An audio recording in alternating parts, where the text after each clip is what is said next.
62 days of bass, day 5. We're going to talk about the gig. Certain things you need to have on your checklist to be able to have the smoothest experience as possible, not just for you, but for everybody involved. Start off with a few things. The van call and location. If you're going to hop in the van with some of the fellow bandmates, you want to make sure you know where it's going to be, what time it's going to be, the contact information of the crew you're riding with, or if you're driving to the gig yourself, have the venue address, of course, and the contact information there.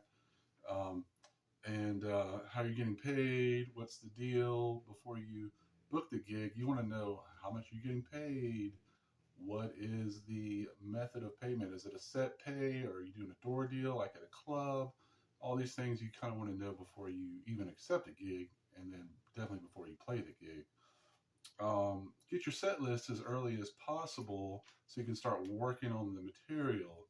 Um, I'd rather work on the stuff over like a 5 day period, or as an example, rather than cram the night before practicing twice as much as you would have over a 5 day period. You'll get a lot more accomplished in those everyday practices rather than just trying to cram, just like a test. Your mind, when you sleep, probably remembers things, and then you can go back and re-listen and fix some things. And it's just a much smoother process.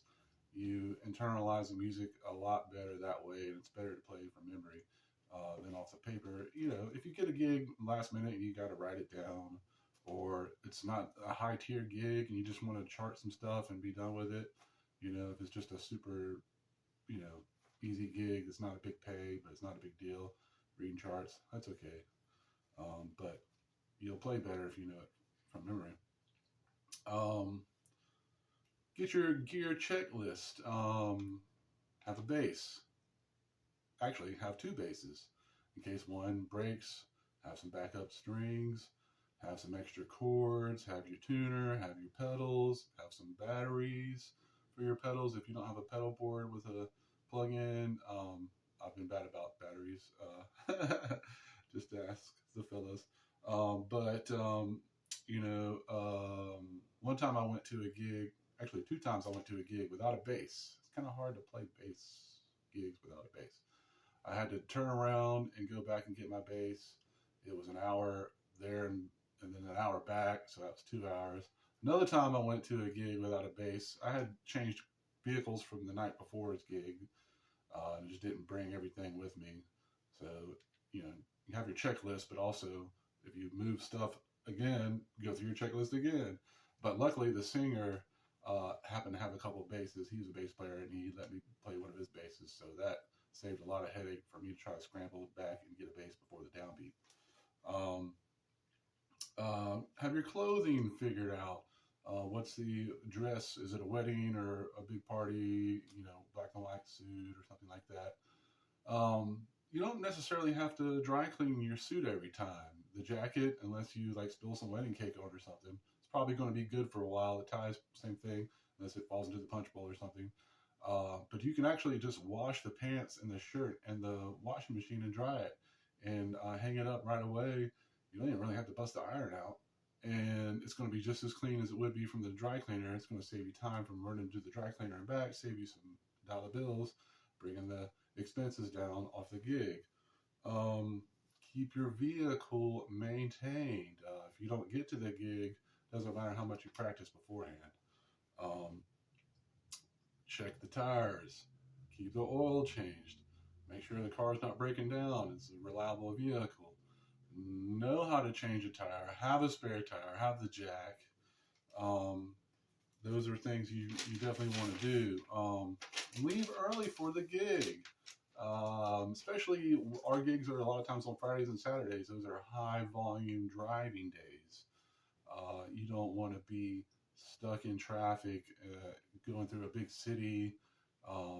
Those big days of driving, it's going to be longer than it says it's going to take when you look up the directions.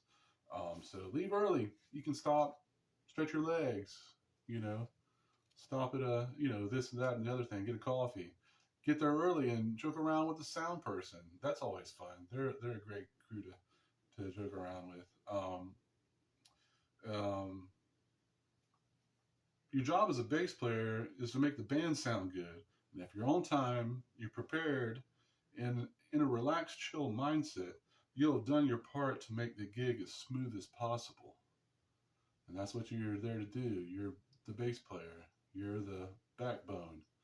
Uh, you want to keep the fun happening, and if you're in chill, you show up prepared, things are going to go great. And if you're there, you got a lot of downtime sometimes between sound check and playing. Have a ukulele bass; those are fun if you can.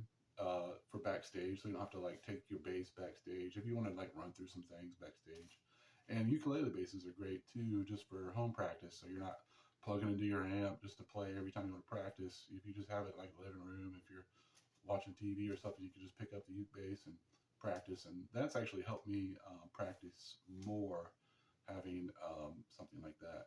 But anyway, thanks for checking out 62 Days of Bass. And you guys play a great gig.